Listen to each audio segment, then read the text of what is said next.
Welcome to the Gay Teachers Lounge. I'm your host, Celeste. Whether you're queer or an ally, a stressed out educator, or a curious community member, I'm so happy you're here, and I hope you get a few takeaways. Grab your favorite drink and get comfy with us, because you belong in the lounge.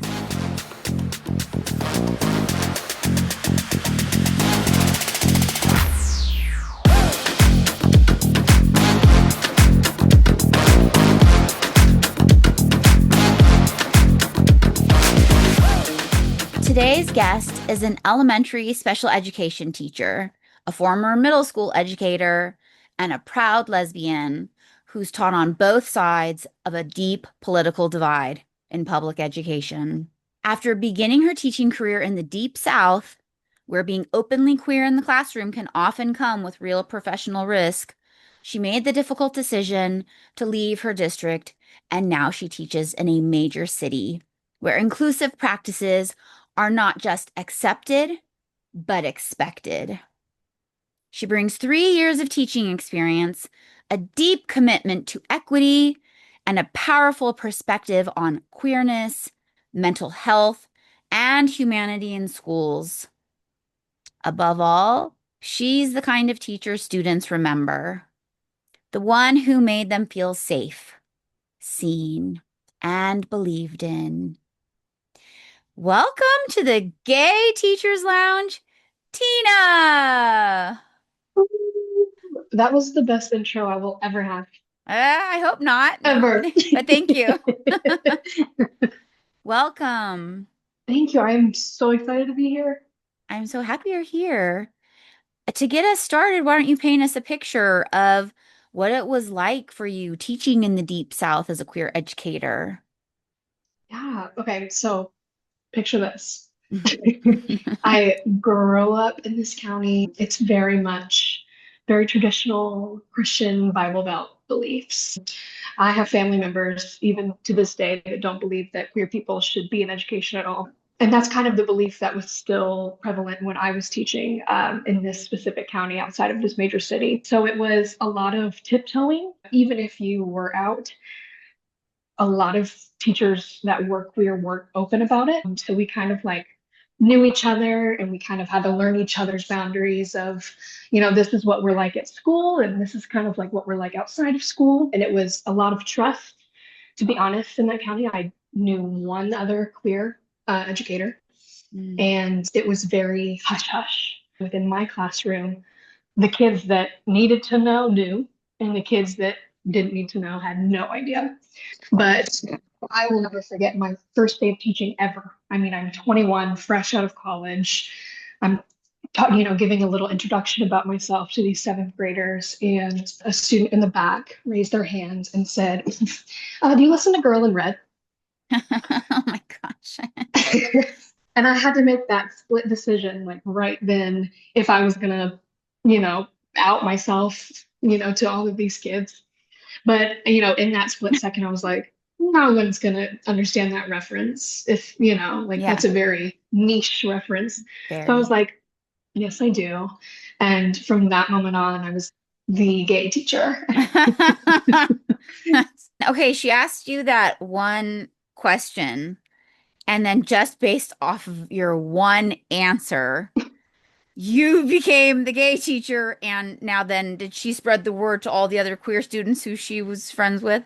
Oh yeah. Oh Okay. yeah. I had kids who weren't in any of my classes come up to me and they're like, "You're that teacher, right?" Oh my It's gosh. like, yes, I am. Yeah, that's me. As a young teacher, that was like, I mean, I was 21. I think it was kind of like a defining moment for me as a human, not even as an Mm, educator, where I mm, was like, oh, I care so much about kids and the future of our society that I kind of felt like I can be a model for these kids. Even the kids that don't know who they are yet, I hmm. think it's important to like talk about how you don't really need to know when you're 12, Right. but you can be who you are and not be ashamed of that as a adult, no matter what space you're in, professionally or personally. Yeah, definitely. I agree. And I would imagine at that first school you were at, you wouldn't be able to have a GSA or any sort of club like that, even though it's a middle school. Is that right? Yes, yeah, there was absolutely nothing like that. Yeah. It was still, there was fight over whether or not we wanted to put Ten Commandments on the walls, Oh, what type of religious things were allowed in schools. The county where I was at, we had this megachurch that kind of became viral online, where they were, doing a lot of things that you hear about, conservative places doing that are shocking, burning books, that kind of thing. And then a member of that church became a member of the school board. oh And that's kind of gosh. when things started progressing really quickly.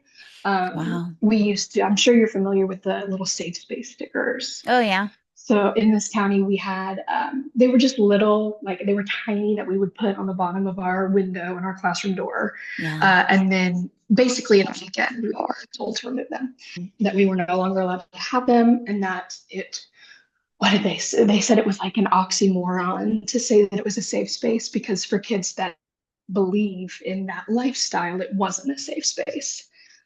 Oh my gosh. How Yeah. horrible. Oh my Right. gosh. For Right. kids who believe in that lifestyle, that isn't a safe space because, oh my gosh. Wow. Then they're thinking that even like straight teachers having those safe space stickers on their doors, they're thinking that just having the sticker is telling the kids, be gay. Right. Right. Yeah. It became a conversation of forcing our beliefs onto kids. Oh my And gosh.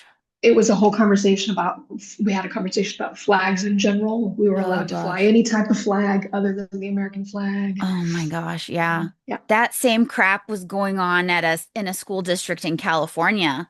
I did a whole TikTok on it because I thought this woman who was leading the school board and this whole flag bullshit, I thought she was being indoctrinated. Here's me talking about indoctrination.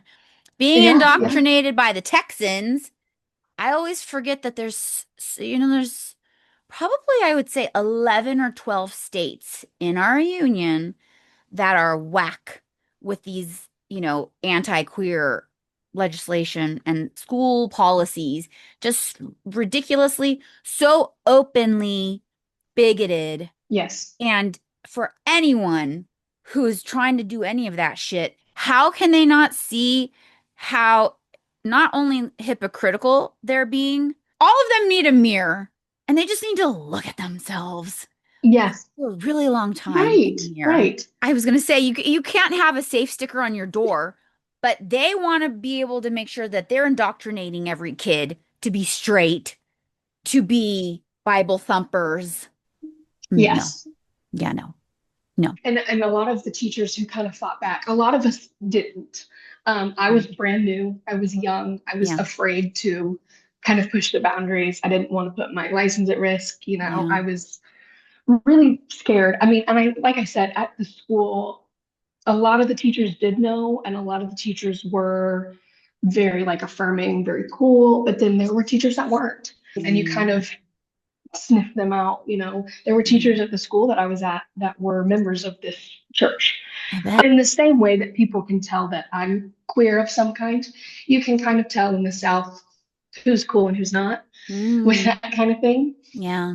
I And bet. so Yeah. you learn pretty quickly. But the teachers who were fighting the whole sticker policy, they were saying things like, well, if we're accepting of kids that are queer or that are neurodivergent or whatever, obviously we're Mm. accepting of all kids. It Mm. doesn't make sense that we would cherry pick Right. kind of in the way that you're cherry picking what kids you want to Exactly. support. Yeah. Exactly. So, People forget that. And also any minority child, right? Maybe right. some kid who's fresh over from Afghanistan or somewhere where they're essentially all alone, they don't have a whole huge community. They're other also, Mhm. right? Anyone who has the other placed on them, that sticker is for them. And that sounds so ridiculous. They were fighting against the sticker, Yes, you it's a know? sticker. It's a sticker. Yeah. My Yeah. goodness. All That, of that over a sticker. but so you were at that. school then for only a year, or did you stay 2 years? Only a year. Only that year. Okay. And then I Because quit education. did you? I did. This would be my fourth year, but I took a year Oh, off oh, okay. because I had such a bad experience that I was Yeah. like, I'm Yeah. done. So I went back Oh my goodness, but in a you went different back. could But But you went back. yeah, Congratulations. I did. Thank you. Thank you. I question the decision every day, but I did go back. I was gonna say most of us who leave don't go back. So you're strong. Yeah, well, I did. I changed what I taught. I Okay. changed what age I taught, and I changed Mm, the district I taught in. So it kind of changed everything. right. But yeah, I took that year off, and then I realized that I missed it. So where you are, does your state offer permanent status to teachers, or are you like Texas and they can fire you after any year? Yeah, I was actually listening to another episode where you were interviewing a teacher from Texas, and I was like, it's very similar. Oh. Um, yeah, we don't have permanent status. When you said that on the episode, I was shocked. I've never heard of that. Oh, We really? do year by year contract. Wow. And so because where I'm at, it's a lot of our district is inner city. We have a lot of turnover for teachers. It's not a good time to be a teacher. So it is kind Mm. of hard to get fired. Okay. Um, but Okay. yeah, it is year by year contracts. Um, so Wow. yeah, I'm very intrigued by permanent status. I think I that's know. really cool. Could you imagine? I've talked about it from both the positive and negative sides, right? Because I do believe that giving anyone in any industry a lifetime guarantee of having a job is not good because people get lazy, people get complacent. I worked with so many veteran teachers, and these are people who were teaching already when I met them 20 plus years, tired, burnt out, so over it, and teaching the same shit they were from 10 years prior or whatever, you know? And so I totally get it why they would do that because, like I said, I hate lesson planning. And also, I was bumped around a lot, unfortunately. So in the 6 years I taught four different grades. And so having to lesson plan for every single grade and, new. So I totally understand why a teacher would say they've designed their lessons, their units, and they're using that shit until the end of time. I totally get it. But it's Yeah. but I don't think it's good teaching because you've got to stay relevant, and you've got to stay fresh. In our district, it's a hot topic right now of scripted curriculum. Oh no. Um, yeah, we're like, our district is very strict on our scripted curriculum. Even I teach special education. I teach children that are like highly impacted by their disability, and I have a curriculum that I follow, which is so funny because I have kids with very individualized IEPs. That's what the I in IEP stands for. Yeah. Yeah. But I'm supposed to, get data on their goals and their progress while I'm also relying on a scripted curriculum, which is kind of causing that teacher burnout even heftier because the good teachers are compensating for these horrible scripted curriculums that we're forced to Mm, follow. A lot of these, solid teachers are picking up the slack where that curriculum, drops the yeah. ball. Yeah. So we've got eyes when we've got, people watching our moves. That's what I was We're going on, to ask you.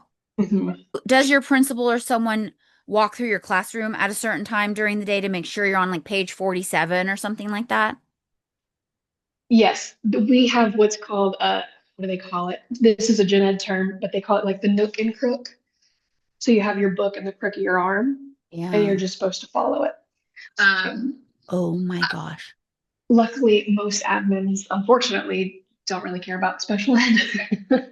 Oh um, my gosh. so I get away with a lot that I, Oh my you gosh. know, I would get in mean, trouble for, but are you mild to moderate, moderate to severe? What moderate to severe. oh come on. And they want Yeah. and you're supposed to be doing that shit. Okay. Right. Yeah. But I mean, special ed they just changed the law in April of this past year for special ed in Tennessee, where it's It's now two different special ed degrees or license. So one is for intervention. So that's for kids like with dyslexia, dyscalculia that are just a little behind in their grade level, standards that just need that extra intervention support. Hmm. And then there's what I teach now, which is it's low incidence or self-contained special ed classroom. My license is actually intervention. But Oh, because we're all so short-staffed in SPED and in education in general, they kind of tricked me into being this low incident, self-contained teacher. oh my gosh. Oh my gosh. So And with moderate to severe students, yes, I've learned a lot, I'm sure you have. and I do love it. It's just very different from what I trained in, what my license is in, and what I I've was been gonna, doing. oh my gosh, I was gonna say, so how many students do you have and how many aides do you get? I have 11 students, Okay. and then I have 2 to 3 paras. Okay. Um, but they are all one-on-ones. So they have Oh, one student that they're with, and then the other kids are just kind of my responsibility. hmm. It's a lot. It's a lot, but I I bet. do, I do love it. Yeah, even I have to follow a scripted curriculum in our district. And what are the grade levels of the kiddos in your class? I do K through 5, That which is doesn't, actually two different scripted curriculums. I'm that teaching, doesn't even make any sense.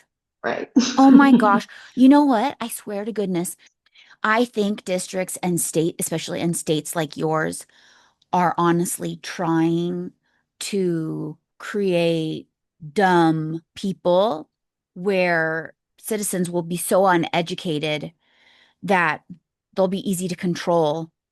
And I agree.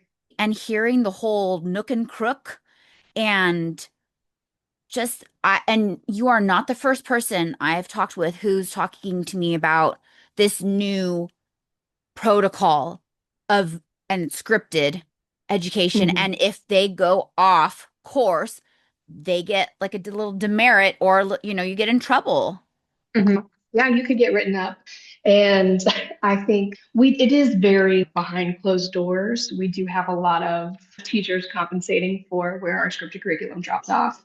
Mm. Um, we have a lot of, we're going back to old, like a lot of my material is material from the 90s that I still kind Oh. of bring out Oh, because I think okay. it's better than our current scripted curriculum. Wow. Yeah. Interesting. Usually, when a district adopts a new curriculum, they make sure to throw out all of the old curriculum, all of the old teacher manuals and everything, but you were able to hold on to old stuff. Yes, okay. I'm lucky to be surrounded by a lot of veteran educators Mm. who have kind of handed me some things. They're like, "This is what we used in the good old days," um, Yeah, and they exactly. kind of teach me how to use those things, and that's what I rely on a lot. Honestly, Mm. is the stuff I'm not supposed to use. Wow. I mean, I look back at my elementary career and I remember in third grade, we were writing poetry. We were writing short stories. My teacher, I just remember her saying, okay, write a story. And it was not a whole lot of guidance, but we would Right. write. And then she would, sit one on one with us and not even in small groups. I remember her calling me over to her desk, telling me to, fix certain things or to add more detail here and a lot of creative thinking. Doesn't sound like Yeah. there's much of that going on where you are. No, it's heartbreaking. And these kids really do struggle. The school that I'm at right now, we have some of the lowest test scores. Mm. And it's, a lot of teachers, we have teachers that are leaving mid-year and Oh, we can't wow. find replacements for them. Oh, I wow. mean, at our school, there's a lot of behaviors, there's a lot of aspects like that, but a lot of it does have to do with the scripted curriculum that Yeah. we're having to follow. And it's like, I mean, it's like a Bible. Like, Mm. I'm not really religious, but they're treating it like it's the only way. And we have walkthroughs from the superintendent. We have walkthroughs for a lot of different people. And I mean, it's constant. One of my best friends in the Wow. district, she didn't come back this year. She was a literacy coach, Mm. and she didn't come back because they were making her use a specific curriculum that she didn't agree with. So she decided not to come back. I've been reading about these different curriculums that are essentially being, I think, written by the Heritage Foundation and other similar organizations. And the lies, the blatant, just falsehoods that they have included in these teaching materials is frightening. Yeah, And then in places like Texas, these teachers are required to teach off of it. And I'm thinking to myself, what?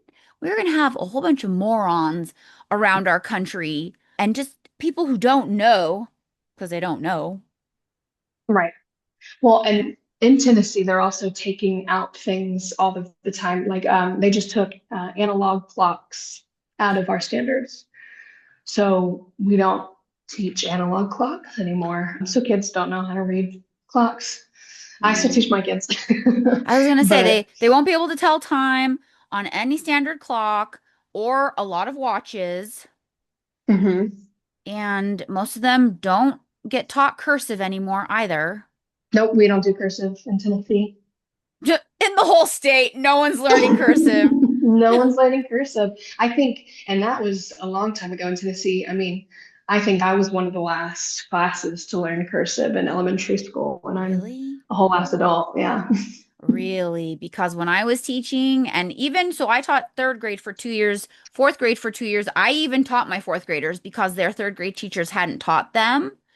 And I said, Mhm. no, y'all are gonna learn cursive and you need to know how to sign your name and you need to know how to read documents.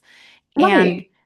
it's just another, it goes back to wanting uneducated morons waddling around our country so that they could control everyone so easily.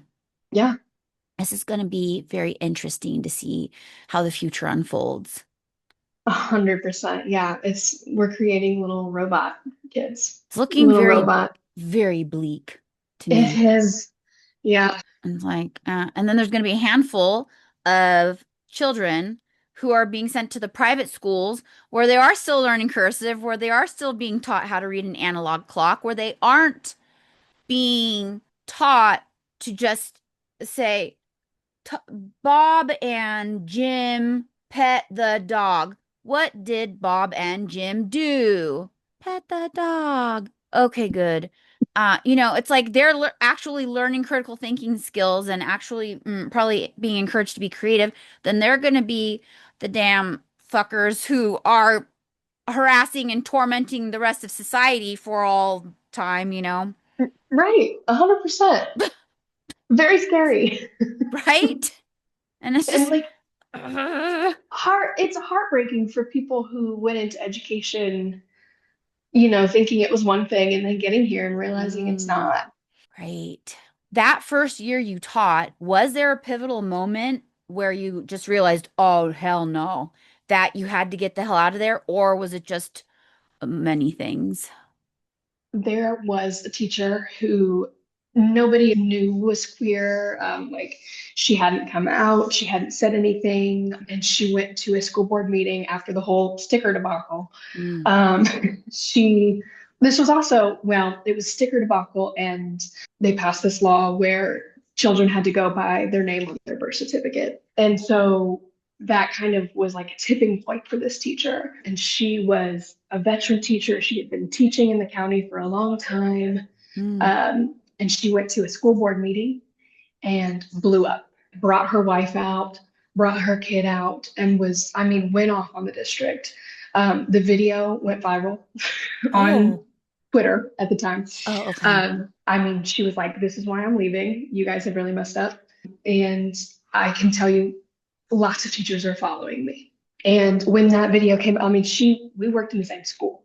And I had never really talked to her. Like we were very distant. And when she said that, like a lot of teachers are following her, I was like, oh, people are as outraged as I am. Like this isn't a me thing. Because although I was not secretive about being gay, it wasn't a conversation starter and it wasn't something that, I brought up all of the time. So when I kind of realized that other people were as outraged as I was, I, kind of had the courage to leave because I kind of felt like I was stuck. It was my first year. I was a baby teacher Hmm. and I was a nervous wreck. I mean, I'm a nervous wreck in general. Mm, But I think her having that like courage in front of the whole school board yeah. kind of like lit a fire under my butt where I was like, oh, I can be mad. I can do something about it. And I'm not a sheep. I'm not stuck here. Mm, And at my school, I couldn't give you the numbers for the county, but my school specifically, we lost 34 teachers that year. what? Mhm. Some Yeah, schools I taught at, I think there were only 34 of us. So how many teachers did you guys have? it was in the 50s. Oh, okay. But it was over 50% of teachers left that year. Yeah.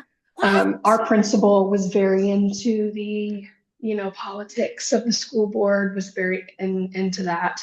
And he was not a great principal in the first place. But Mm. with all of these politics, most teachers went to the district I teach for now, Oh. or a district that's in like a richer part of town where they Mm. pay more.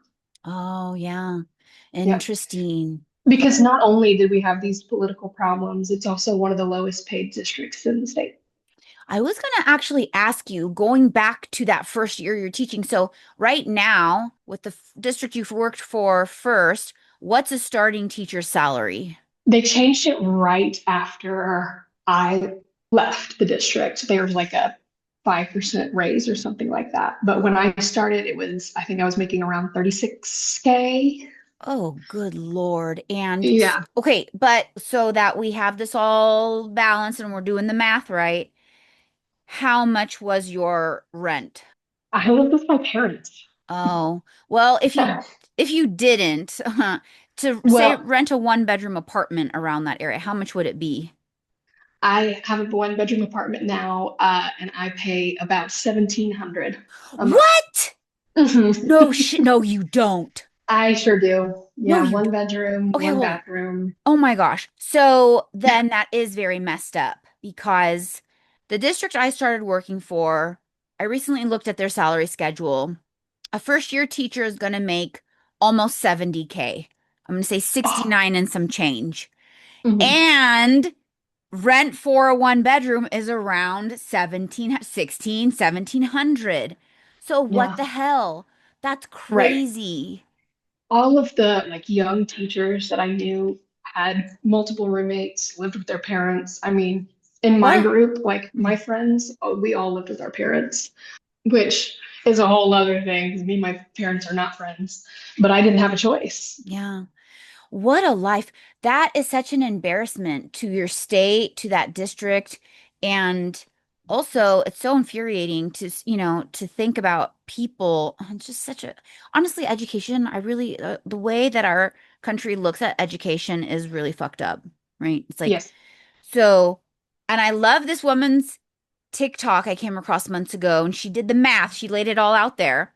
And she was saying something along the lines of, okay, you see teachers as babysitters?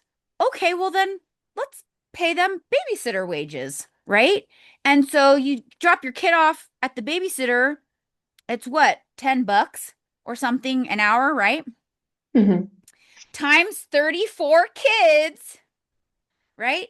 Times 8 hours a day, time, right? It Yeah. ended up being tens of thousands of dollars every month.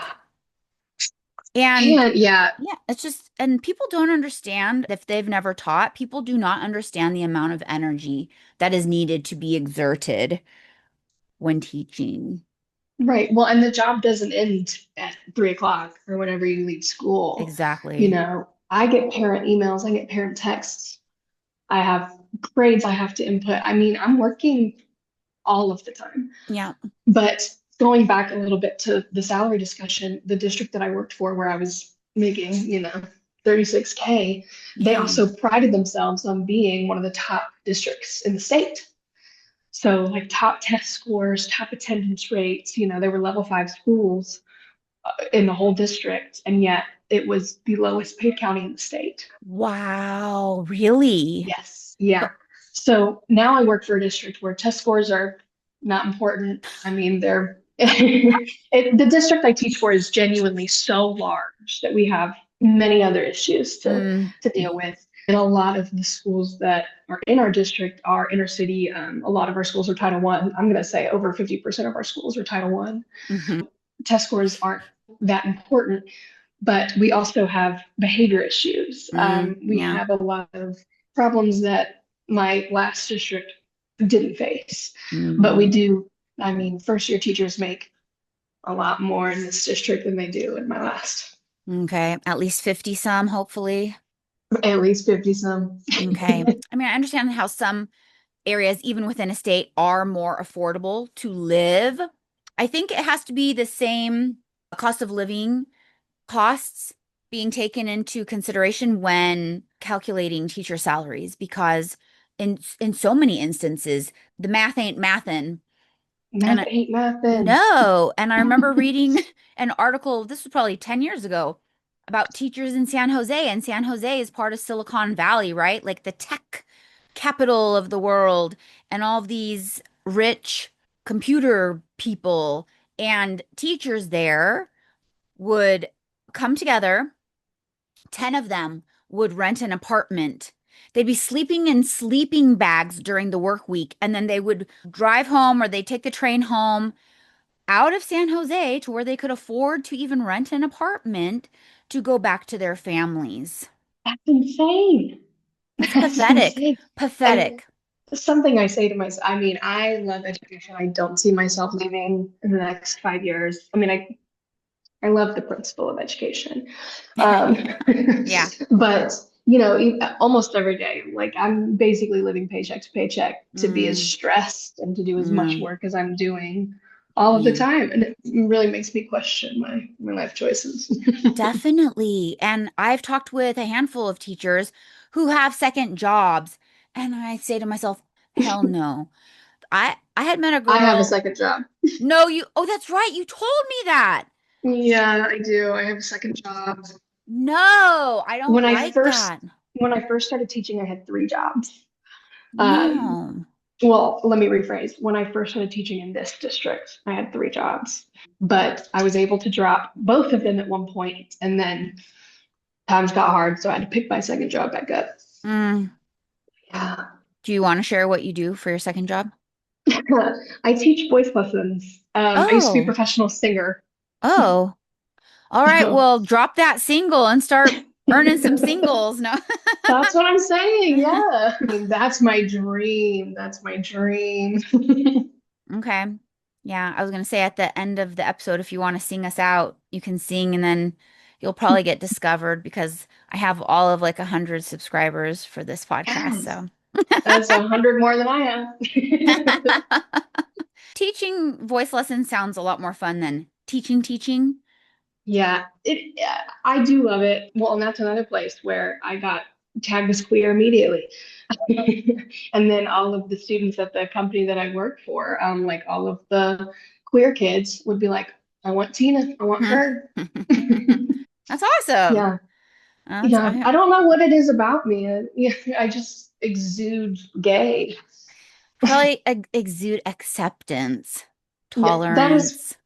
I hope so. I hope so. From how everyone around you, not everyone, but a lot of the people around you sound, you probably are the sunshine of most students' day. Yeah, yeah. I mean, like I said, my first day of teaching, word got around fast. First day. First day. First, and it was I like second block too. I mean, it was like 9 in the morning. And I was like, oh my, y'all got me that fast. And then that was my seventh graders. And then a couple of weeks later, I had a sixth grader. And at the time, my hair was really long and I had a massive undercut. Like the whole back oh. of my head was shaved. And But this but sixth was your hair grader, down when you got asked that, or was it up in a ponytail? I couldn't even tell you. But Because I'm figuring we know the answer to this. I wonder how I was probably spotted. up. No. Well, an undercut. I mean, but there was this little sixth grade girl, and she said, they're talking about you. And I said, okay, let them talk. I'm not worried. And she said, but they're saying that you're fruity. Oh my gosh. And I was Fruity. like, okay. I said, would that change anything about the way that I teach? And Mm, she said, no. And he said, okay, let him talk. mm-hmm. And she never brought it up again. I think that and I think it's very sweet and very kind of these kids. For the most part, I think when they would come to a teacher and say, "Hey, the other kids are talking about you." And I think that it's extremely important for any queer educator to respond just like you did, you know, instead of, oh gosh, I'm gonna have to put a stop to this, da, da, da, da, da, da, right? Right. And express anything in a stressed way just to make it sound like I honestly don't give a shit, just Right. like, Well, I remember being in middle school and, having people talk about me behind my back and how isolating that felt. And yeah, so it's important to me, like middle school was not a good experience for me. And I feel like there's a lot of overlap between being queer and not having a good middle school experience. mm-hmm. But Probably, at least in the South. I But bet. I remember how like devastating that was for me to have people talk about me behind my back. And even in fifth grade was the first time somebody asked me if I was a lesbian. Um, Really they didn't ask, they told. They were like, interesting. "You are a lesbian." And I went home to my parents because I had never heard that word. I Hmm. had no idea what that meant. And I remember we were sitting eating Mexican food. And I was like, "Hey, what's a lesbian?" And my parents were like, "Don't say that word. That's Mm, not like, we yeah. don't talk about that." Yeah. And I knew I was gay when I was 13. It was probably like 2 years later where I was Mm. like watching Saturday Night Live and saw Kate McKinnon, and that was that. Um, Yeah. growing up the way that I grew up, I wasn't even comfortable with that until I was 19. Yeah. So, I having a lot of struggles with my own identity throughout middle school. It was important when I was teaching middle school to like show kids that people talking about you is really not that big of a deal. Yeah. There's actually an interesting quote I read about that. What anyone says about you behind your back is none of your business. And when I initially read the quote, I thought, no, it is my business, right? But when we think about it, anything anyone says about us really has nothing to do with us. It's whatever that person is dealing with at the time, right? Because I'll even think about myself and when, say, I meet someone and something about them rubs me the wrong way, I know that it's something in me getting triggered. That is Right. probably in me too, that's getting triggered. People are a great mirror to us, right? And that's why the queer community, we often say about quote unquote straight people who are all up in arms about Mhm. anything gay. We just kind of smile and just, okay. Right, right. Why Well, do but I you think care that so much? I think that that knee-jerk reaction of being like, no, it is my business to know what people are saying, it stems from the fact that we're all humans and we strive for community. Yeah. So when that feels betrayed, when that community feels like all I want is connection from other people, and when people are looking at me in, some kind of way, like it's almost like a betrayal of Yeah. wanting that community and then being faced with people not liking you or like not liking who you are or not agreeing with who you are. In the same way that I think when I became the gay teacher, it was these kids looking for community and they Mm-hmm. found that in me, which, I'm glad I could be that. I have a sister who's 10 years younger than I am, and Mm. she was the same age as my eighth grade students. And to this day, my sister will say that she comes across like former students of mine. They'll recognize my sister's last name and correlate it to mine, and they'll be like, oh, your sister was the best teacher ever. Love Mm. her. um, Nice. and it's always, the queer kids. Still a very nice compliment to get. Looking back, like I didn't know any queer educators when I was growing up. Yeah. And I do Yeah. think it would have made a difference for me had I had Mm-hmm. seen, I mean, this is going to sound outrageous to say, but even now I catch myself, and this is probably internalized homophobia, but I'll catch myself being like, oh, I'm a queer working professional. And Mm-hmm. that's crazy because I Yeah. didn't see any of that, like when I was Yeah. growing up. Because people who were queer working professionals were not out. And Totally. I 100% understand why, Yeah. like in this part of town. So even now, I'll catch myself, thinking, oh, I'm queer, but also like a working professional who has a job and I deal with children, Yeah. and that's normal. So you are out on your campus now, Yeah, or you're fully out? for the most part. Elementary schoolers don't really care, nor do they have a concept. Right. But with all of my coworkers, it's very much like there's a whole group of us. Like we Oh. have our own little gaggle, if you will, of queer teachers where Oh, we, nice. go out. I don't know if you're like have ever heard of the Lesbian Bar Project, Of course. Yeah. but right. But we're lucky enough to live close to The lipstick one of lounge. the Lipstick Lounge. Yep.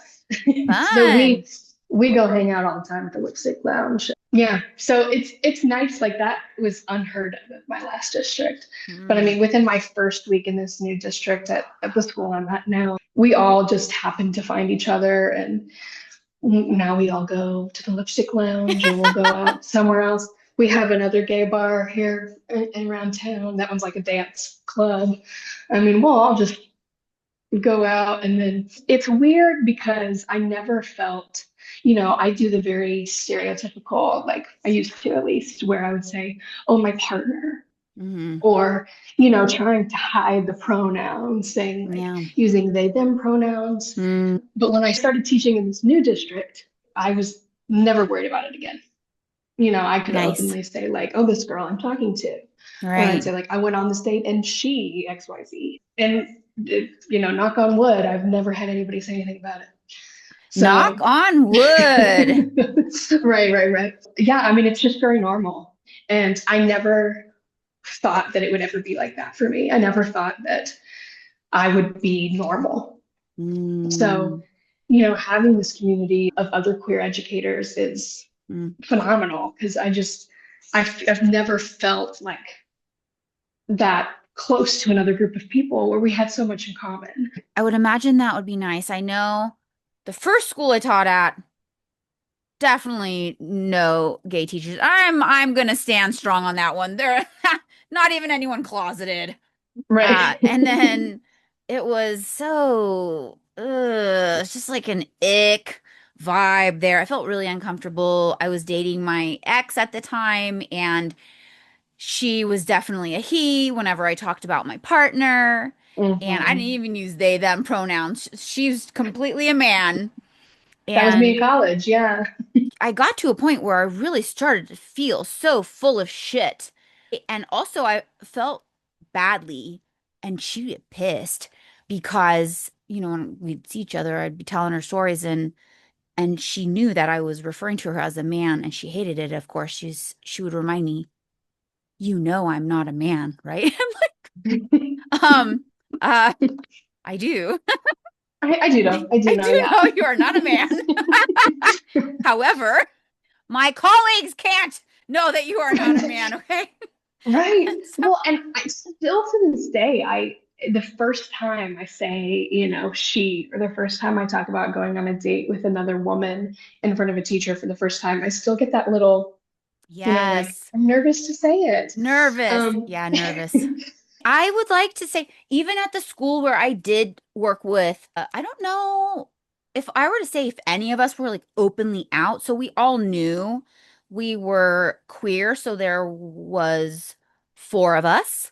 No, mhm. five, including including the PE teacher. But she traveled around from site to site, and so there's the four of us there every day, and I don't know, there wasn't any camaraderie among us. And three lesbians, one gay man. I even, one was on my same grade level team. We both taught fourth grade together, but she was a major asshole. She was not a nice Mhm. person toward me, at least. And she was a little bit older than me. But it's still not that that matters because I always see, TikToks of, work wives. One's, pushing 70 and one's 24. And it's like Right. age has nothing to do with it. You don't have to be an asshole at any age. But so I am envious of you and your current situation now. I love that for you.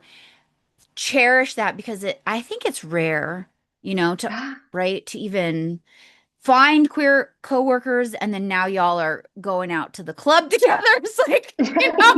it's Right. nice. Well, we were in one classroom doing something totally random. A bisexual girl, me, the lesbian, and then a gay guy, and then there's a few other out. But we're kind of like the three core. He was like, "This is a great time to tell you that I'm gay," and I said, "Oh, me too." And then from the back, she was like, "Oh, me three." And we kind of like looked around and we were like, "What are you guys doing this weekend? Like, Ah, fun. you want to go like hit the town?" It's great that you and your colleagues have become friends, your queer colleagues have become friends, and y'all are spending time outside of work together. What mental health challenges do you see queer educators dealing with these days? I'll talk specifically in the South or the educators that I know. A lot of us still deal with internalized homophobia. And it's something like I worked really hard to not be ashamed of who I was. But that shame doesn't leave when you go to work. That shame Mm, doesn't leave when leave your apartment. It kind of like can sit and weigh heavy on you. And you can say till you're blue in the face that you leave your personal issues at home. And when you get to work, you don't think about them, but that's easier said than done, especially in districts where teachers aren't comfortable being out. There is that, teachers like to be social, teachers like to talk, teachers like to hang out with each other. And it is that question of, will they accept me? How open can I be? Can I be myself? mm, And trying to hide who you are, whether that be at its, surface level things or who you are, hiding that takes a toll. yeah. And it can cause a lot of anxiety in social situations. Or for me, it manifested a lot in depression, Mm, where, I would spend all day, kind of tiptoeing around certain people, certain coworkers at my yeah. last district, at least, I would spend all day tiptoeing, and it's like having a secret. I think that's a common theme for people who are gay or queer or trans or any part of the community. It's like a secret that you so desperately want to share, but it's scary. Yeah. And I think it takes a lot of learning and a lot of growing and maturing to come out of that shame or that mindset, that like secret mindset, to be who you are. The longer you hide, the harder it is to come out of it. Oh, yeah. Um, and I think I was kind of talking about earlier where sometimes I will sit and think like, oh my God, I'm a gay teacher. That's crazy. Mhm. When in all reality, it's not. Right. But because I spent so much time trying to hide who I was, thinking that I would never be successful or be seen as normal and not be othered because of my sexual orientation, my sexual identity, it took a long time for me to be comfortable with myself and to allow myself to be who I am in front of other, students or teachers or anything like that. So I Yeah. think it is like a lot of anxiety, a lot of feeling like weighed down by tiptoeing around laws, tiptoeing around all of these things where we're just trying to be ourselves for these kids who might not see themselves reflected anywhere else. Totally. I think that a lot of teachers, and not even in super conservative states like you are, I think that it's a huge, still a huge societal issue. I would like to hope that things would be better for this next generation. But then things seem to be moving backward, right? So it Yes, almost seems as though we made so much progress getting to this place of accepting people as they are. right. And then the government has been passing so many laws based in hate and bigotry that I'm thinking that this now young generation is not going to feel any more confident or any more safe to be Mhm. themselves. So they're still going to be, growing up with the same issues and shit we dealt with. And it's frustrating that progress is really not being made because when I think back to my time in the classroom and I wasn't my authentic self with my students, And I was partnered the whole time I was teaching. There was one, probably a 6 month period when I was single and I was just dating people. Mhm. But every other time in my career, I had a partner and never talked about her. And my last year, she would come in my classroom and help me after school on weekends, etc. And so my colleagues and some parents met her, but my students never met her. Right. And I never talked about her. There was not a picture of us on my desk in my room, nothing like that. And I know that all is not what wholly contributed to me getting really sick back in 2019, but I know it contributed to it. I know it Mhm. wasn't the sole reason, but like you're saying, just at this anxiety, this lack of safety, this tension in my body all the time, this Yeah. chronic neck pain. Oh, gee. Why do you think my first year teaching, I was taken via ambulance to the ER one day at school from work? Very embarrassing, also. And because I was so locked up, I think, about who I Hmm. was, I couldn't be honest with myself. I definitely wasn't honest with anyone I was working with. I'm straight, just like the rest of y'all. Yeah, I've got a boyfriend and things are great. And hating myself all the while Yes. and so scared someone's going to find me out and then out me. And this, I just remember I would have so many neck issues that year. And maybe I was my own pain in my neck, right? I just not accepting I myself. lost I lost a lot of weight when I taught in my last district because I was just so stressed all of the time. And I was like for the most part out, especially to the kids who, Hmm. needed that kind of like, I don't want to say role model, that feels icky, but it was just like you were saying, like you kind of learn to hate yourself, Yeah, whether that's internal or that's, external forces telling you that you should hate yourself. right. But that's, we were kind of talking about before how educators do so much more than people realize.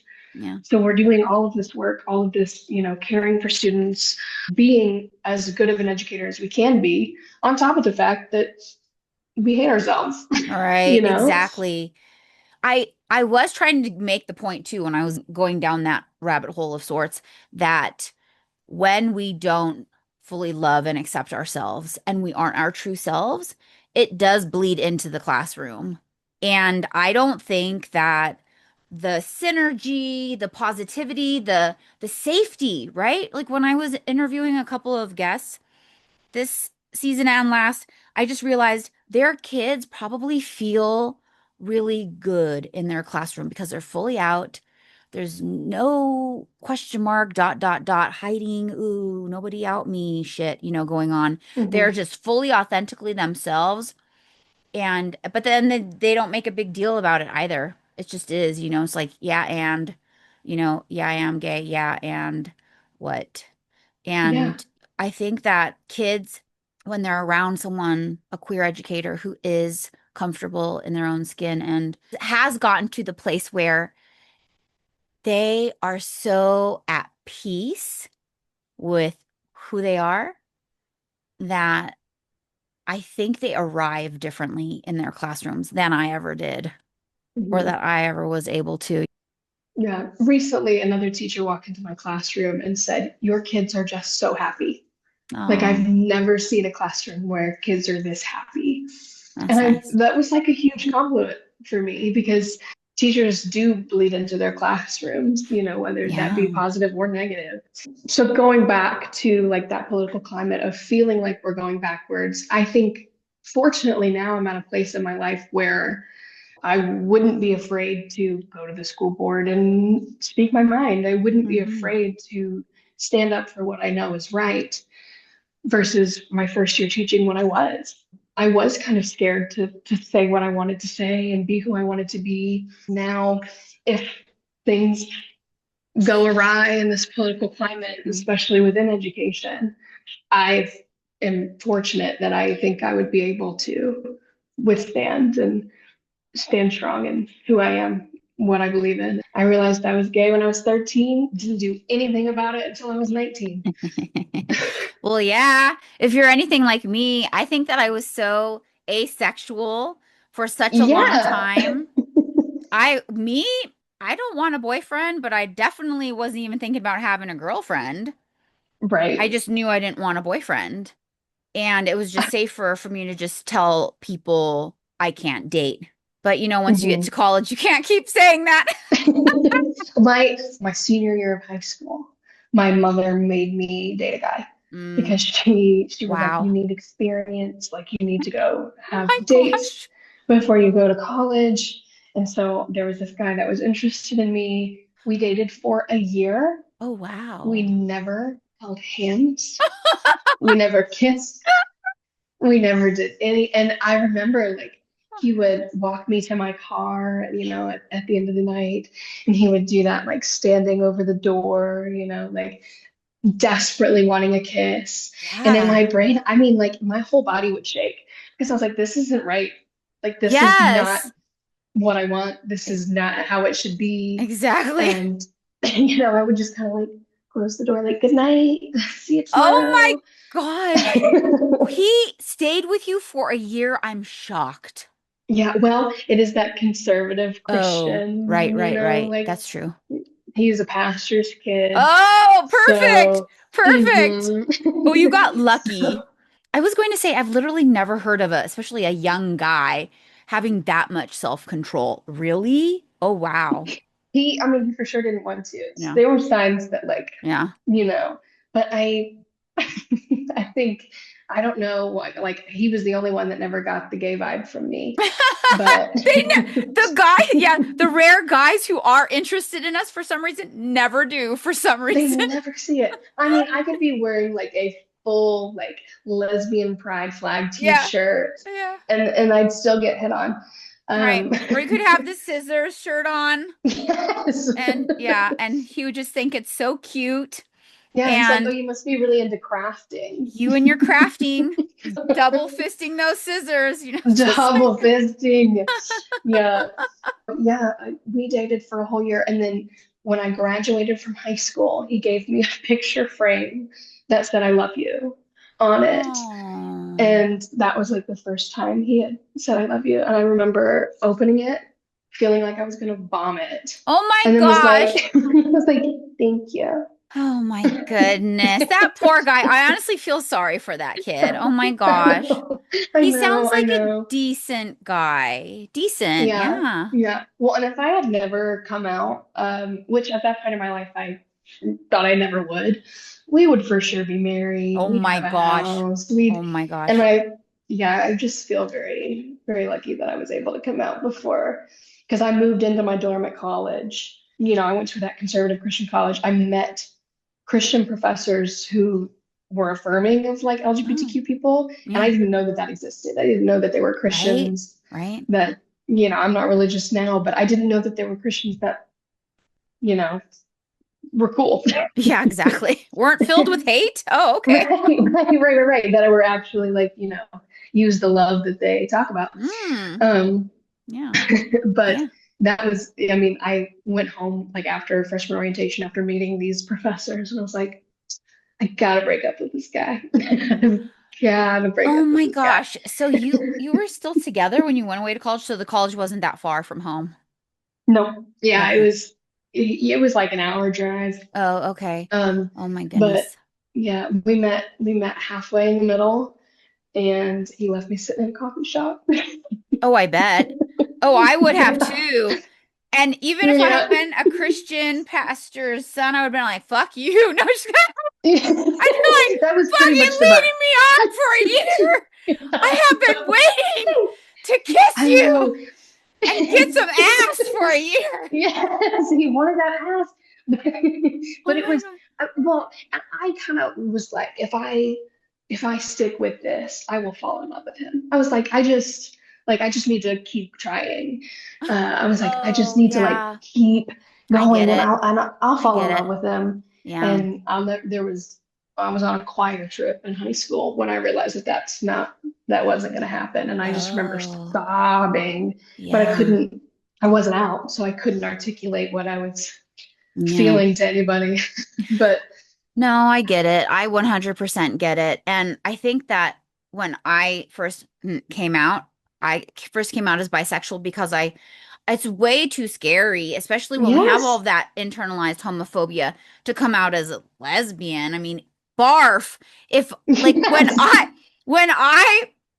when I think about myself graduating high school and starting college and Tegan and Sarah were around, and they Mhm. were getting their following and I would just look at lesbians and I would just think, ew, they're so sad. Or all this judgment, Yeah. right? I never Right. saw myself in any lesbians back then because, and it still is a thing I think in our culture where some women feel the need to turn very masculine looking to Hmm. show I'm a dyke, stay the fuck away from me if you're a man. And some lesbians really do intentionally present an aesthetic to keep men away from them. I totally respect that. I think it's Hmm. brilliant. I just wish that I could get away with short hair.